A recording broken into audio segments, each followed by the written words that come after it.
All done. All silent. Going. Gone. So congratulations. Welcome to the Current Market Insights podcast, brought to you by Harris Partners Real Estate. Each episode, we chat with real estate author and industry leader Peter O'Malley to discuss the current property market conditions and provide insights to assist you on your property journey.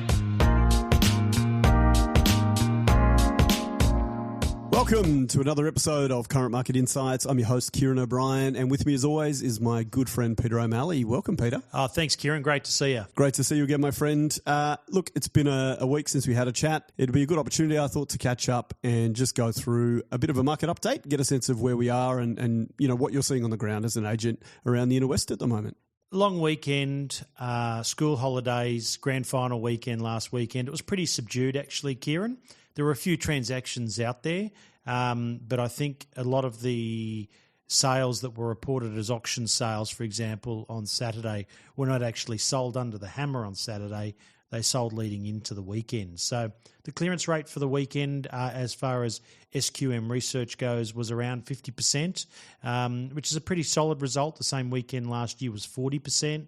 And that grand final weekend has got a historical habit of being below trend as people are distracted on the day. Well, understandably so, and it certainly was a good weekend of football. I don't know what you thought, but some great matches overall. Great weekend of football if you weren't supporting either of the Brisbane sides, I guess, Ciaran. Let's just leave it at that. Yeah, that's certainly true. So given that, it's a bit of a muted week, obviously, we're well and truly, we're through September now, we're into October, the spring cycle has kind of kicked off. Now that we've had a month of it, and it's typically a busy time of the year, how do you feel that the first month of this 2023 spring has gone for property? I think most agents would say that stock levels have been more subdued than they were expecting. The last time the market surprised on the upside with stock levels was in late June, July. Most agents reported unseasonally high stock levels at that point in time. Interestingly and unsurprisingly, Ciaran, the last interest rate rise was in June. So I think we're seeing, based on that, there is real sensitivity to interest rate rises or the talk of interest rate rises. And the last time we did experience a rate rise, it pushed a lot of stock onto the market. Now that rates have been stable for a number of months, as they were again in October, we're not seeing people being pushed into the market against their natural desires. We'll get a sense when these school holidays finish after the coming weekend as to whether there is pent-up stock in the system, but we're not getting that sense at the moment. I think a lot of people are just looking to ride through into 2024 from here. So does that give, or to me, it seems to give credence to the mortgage cliff that we've talked about for so long.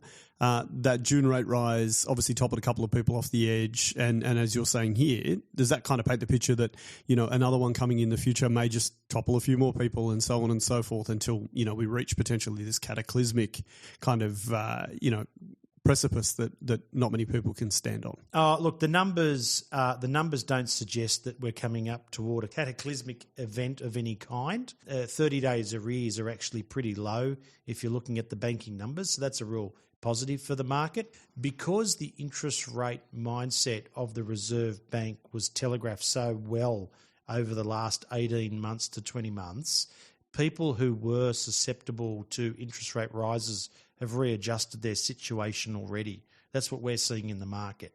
Now, some people will dive into their savings. Some people will sell an investment property to reduce debt and put equity against the home loan. Others will get a better paying job or a second job or take a side hustle. Some people will cut back on their discretionary lifestyle wherever possible and put that extra savings back against their home loan. So I think what we're seeing here at the moment is that the marketplace and the economy are managing the interest rates at the current levels.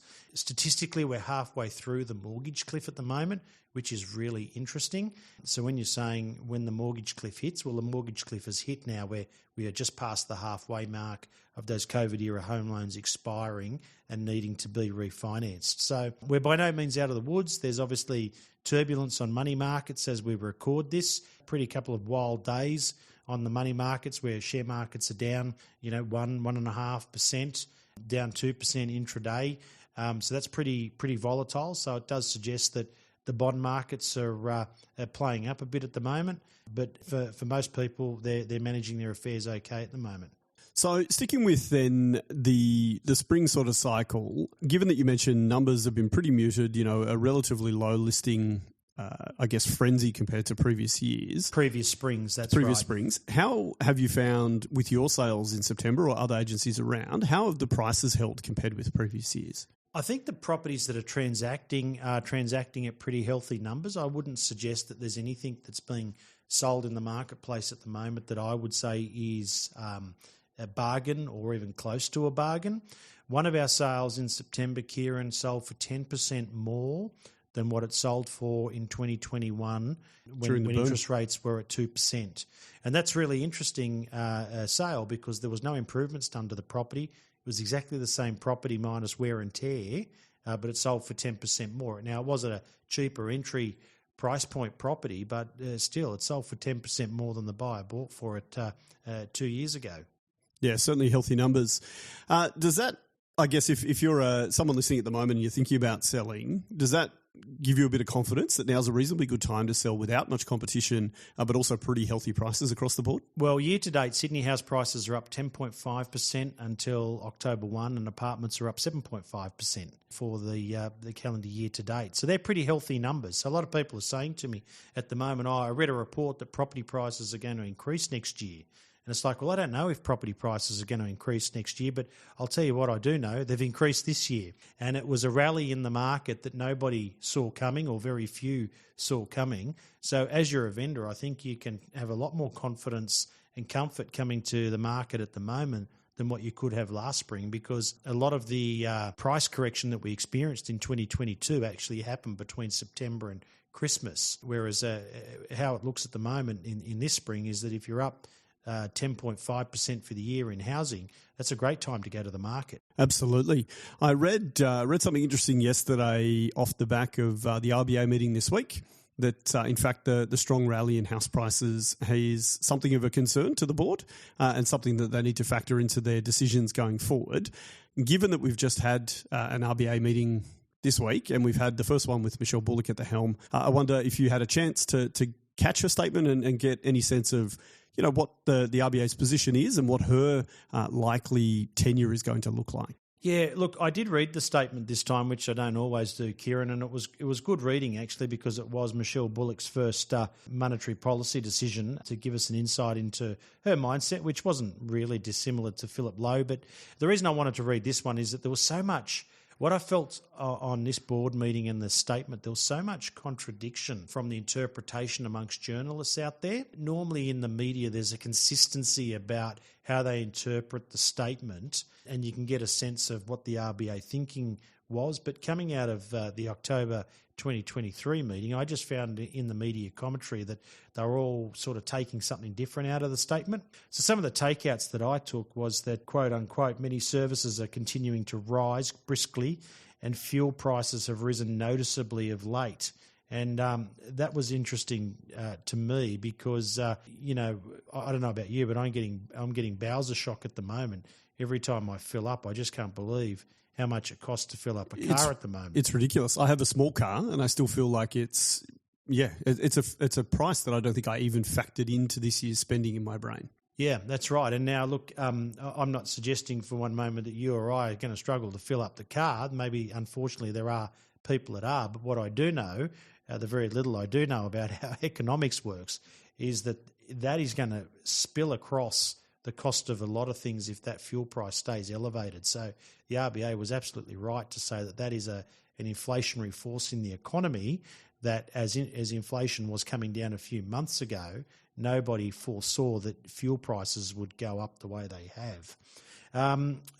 Bullock went on to say that rent inflation also remains elevated. The central forecast is for the CPI inflation to continue to decline and be back within their target 2 to 3% range, wait for it, in late 2025. Yeah, I did hear that, which is, I guess, one of the reasons I wanted to lead into this is that's the conversation I heard was that their thinking is potentially that's when rates may start to come back a little bit when they feel that, CPI is back within target. That feels like a very long time to hold the current economics of life, right? It's challenging for everyone. So if we go back to the mortgage cliff discussion and people are managing their affairs at the moment, there are a lot of people that are dipping into their rainy day solution at the moment, whether it is, as I say, they're cutting back on lifestyle discretionaries or going into cash savings or selling an investment property off to give them some runway. But what that statement's saying there is that we won't be back within 2 to 3% target range until late 2025. That is code for higher for longer. As far as rates go, and that'll be painful for a lot of people if that's the way it plays. I hope it doesn't play that way. I thought they might have broken it a little bit quicker than this, and we'll wait to see how it goes. Later on in the statement, Bullock says if inflation were to become entrenched in people's expectations, it would be very costly to reduce later, involving even higher interest rates and a larger rise in unemployment. So they're by no means giving confidence there that we're completely out of the woods. And in her closing statement, she says some further tightening of monetary policy may be required to ensure that inflation returns to target in a reasonable timeframe. The board remains resolute in its determination to return inflation to target and will do what is necessary to achieve that outcome. So fuel prices are a global force, and let's just hope that settles down, because if that does stay at the current levels, that is going to feed into food inflation, travel inflation, transport, etc., and that could set off another wave of inflationary pressures, which no one wants to see. I'm not going to pretend that I'm a fan of Michelle Bullock's statements, I'll be honest. I wonder, from your experience, it feels a little bit to me like she is trying to hedge her bets in terms of her commentary. One of the major criticisms of Philip Lowe heading into this whole period is that he made promising sounding statements and then had to retract on them relatively quickly. Do you think that there's an element of her just sort of saying, well, it's okay and we're not too bad, but there are a couple of things that maybe we may have to do something just to kind of water down the statement for the general public? Or do you think that she's just been quite sort of, pragmatic in saying, look, inflation is sticky. There are some elements of it that are hanging around that we maybe hadn't hoped for, and this could take a little while to get back in check? It's a very deliberate statement, and I think, like all of these statements that central bankers put out there, there's it needs to be read and reread to be clearly interpreted. There's a lot of messaging between the lines, is what I'm saying, or what I'm reading, I should say. I'm okay with this particular statement. She outlines the challenges that are out there. The Chinese economy is coming off really quickly. The American share market, as we discussed earlier, has had a very turbulent start to this week. Bond markets look volatile. These are all things that have nothing to do. They're not within the RBA's sphere of control. They've just got to deal with it if and when it happens. Philip Lowe was really, really clear for mine in his messaging when he had to start increasing interest rates. How he got caught into that no rate rises until 2024, he'll forever regret. And, in the end he was saying, I didn't really say it, but it's like sort of a bit like John Howard's interest rate promise in the 2004 election. He was trying to say or claimed to say that interest rates would always be lower under a Liberal government, and then that got twisted and turned on him, and I didn't really say that. What I meant, but he was happy during the election campaign for it to hang in the air, and then when interest rates rose in the 2007 election on Melbourne Cup Day, that was sort of like the end of John Howard there as far as the electorate was going, because he promised that wouldn't happen in their eyes on his watch. So these are really, really tough statements to get right, but I feel like I have a more nuanced sense of where things are going having read it, and unless we were to see an absolute collapse of inflationary pressures and possibly even heading towards deflation, that rate cuts are off the agenda for the time being. If they're saying we won't be back to the target band of 2 to 3% until 2025, what they are saying in that is that if unemployment goes up, that does not constitute the reasoning for a rate cut. That would actually be, and they haven't said these words, but that would be a welcome event if more people were to lose their job, because that would help return inflation to where they want it to be. So these are some of the Brussels sprouts of this statement that people need to be aware of. Well, on that point, actually, it was I only watched. It might have been seventh. Oh no, it was something on the ABC yesterday, and they mentioned a statement from the RBA, or they dissected part of this, and one of their takeaways was that the RBA is quite happy to see unemployment head above 4%, just to help ease a little bit some of this pressure. But as you say, it's a nuanced conversation. It's a really challenging topic. I don't like the sound of it because I'm sick of paying more for everything, like everyone else, and it's just it's depressing to think about. In the grand scheme of things. You did mention in that statement rental inflation, which of course makes me think about the rental market. That's something we deal with quite often. We've spoken a lot about it on the podcast. It's something that really has been evolving over the last 18 months, the rental picture. What's your sense of how it's going at the moment? Are you seeing any real changes? Is there any relief for renters at the moment, or is the market still quite the firm? rental market is much more seasonal than people realise, Ciaran. So during winter, the rental market had a bit of a breather.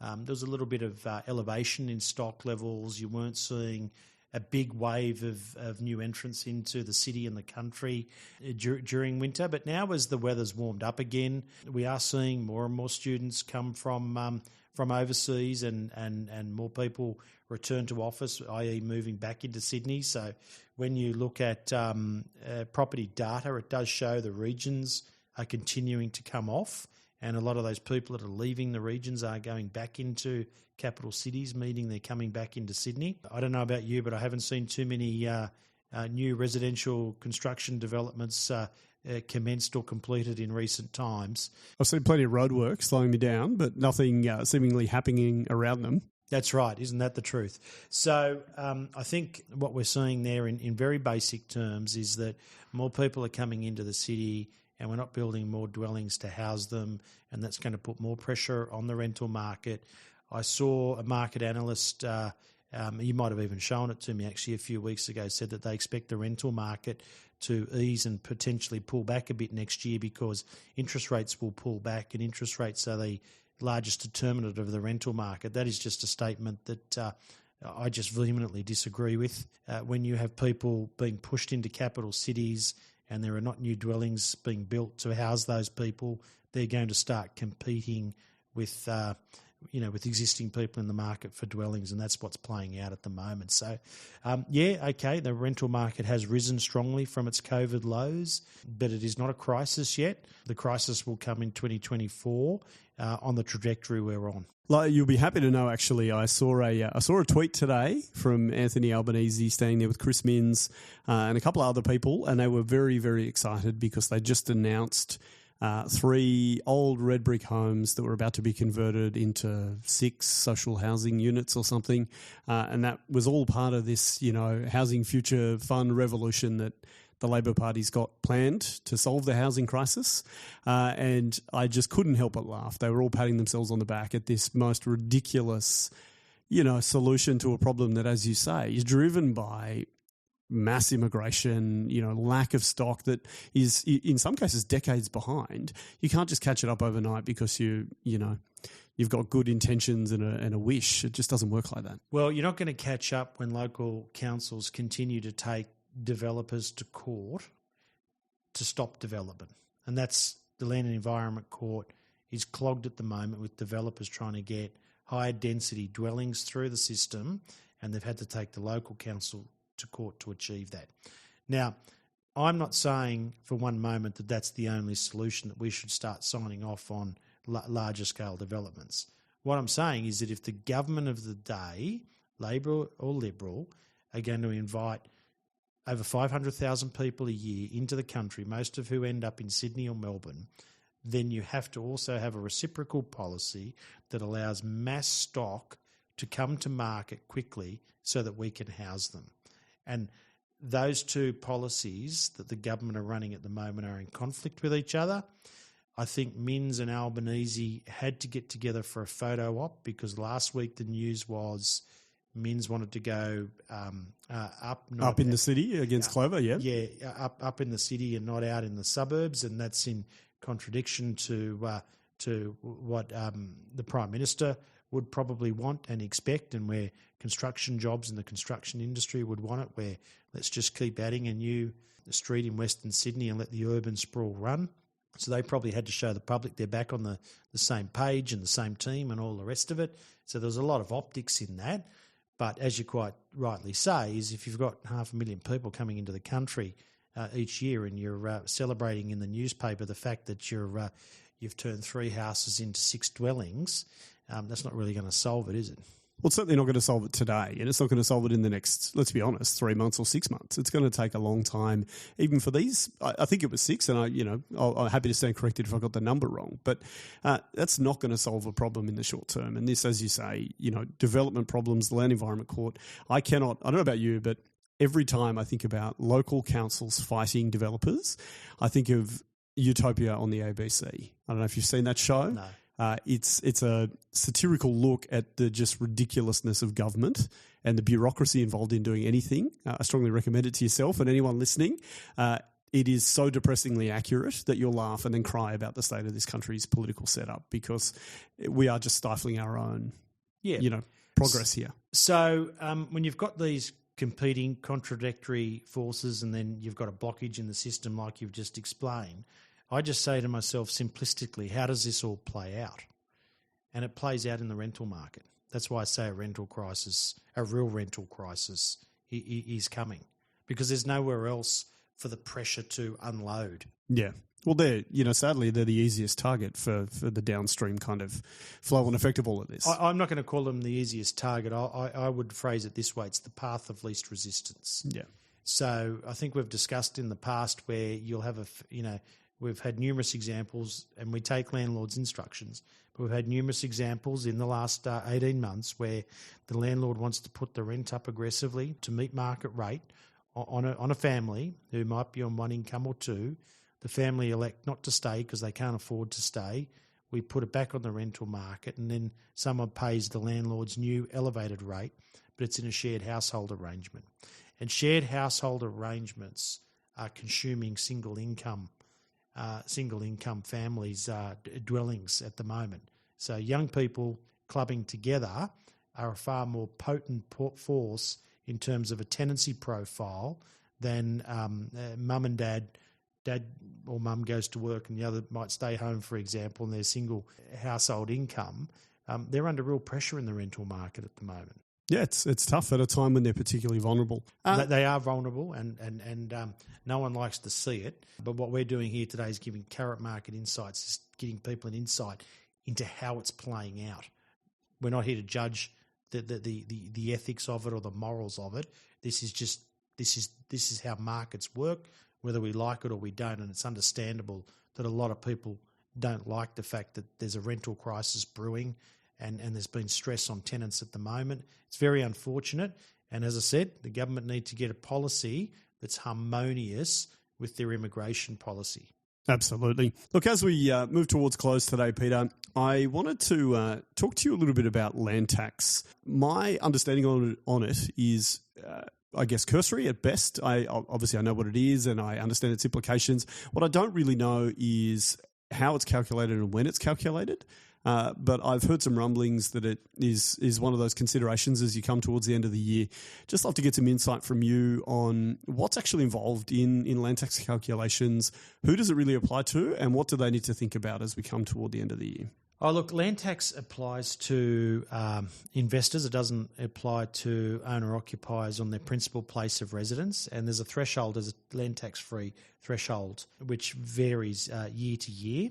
Probably the most important thing about land tax is that anyone that does want to avoid land tax in 2024 and therefore wants to sell an investment property, which many people are looking to do at the moment, you need to have that sale settled before Christmas so that you're not the owner of the property on December 31 this year. So land tax is calculated on whomever the title holder is on December 31. So whoever owns the property at that point in time is liable for the land tax. So as an investor, if you're thinking, I might sell my property now, I might list it in November and settle it in January, well, your name will still be in the title on December 31, meaning that you might be settling the sale on January 15 or January 31, but you're going to pay the whole year's land tax because you own the property on December 31. So to sell an investment property at the moment and avoid land tax and still be able to offer the purchaser a 6-week settlement, which is the standard settlement, you need to have your property under contract by about the 8th of November this year. Yeah, wow. Okay, so about 4 weeks from now. 4 year, yeah. And the thing about land tax is that land has gone up, rents have gone up a little bit, but not anywhere near in percentage terms as much as what land has gone up. So a lot of people are hit with massive land tax bills each February, March, when they're issued to the title holders of the previous December 31. And the time to plan around land tax is now. And we know from our rent roll that there's a lot of landlords that don't actually receive any net income themselves until somewhere around May or June each year because they're paying off land tax bills that have arrived February, March of that calendar year. Yeah, gosh, that's a consideration that I suspect many people haven't really thought about. Oh, that's right. And that's why we don't jump on the bandwagon of beating up on landlords, because as a real estate agent watching the cash flow of landlords, we know they're not the greedy, wealthy people that are beating up on the vulnerable in the community like some people portray them to be. They are people just looking to get ahead with wealth strategies themselves, and they're doing it as tough as the tenants in many situations, just trying to keep the show on the road. So land tax is a clunky tax the way it's applied. It's not fairly distributed amongst the community, and that is a cost that lands squarely with landlords. That's really insightful, Peter, and it's good information to know, and certainly food for thought for any investors out there who are thinking about selling. That the time is now really to get on board. Look, we've come to the end of the episode. I think it's been a really good one. Some great information in there. As always, thanks for joining me, Pete. Pleasure, Ciaran. It's been a good chat today for sure. Been a great chat. I'll talk to you all next time, and we'll see you again on Current Market Insights. Thanks for joining us on the Current Market Insights podcast, brought to you by Harris Partners Real Estate, the podcast providing real estate insights you won't find anywhere else.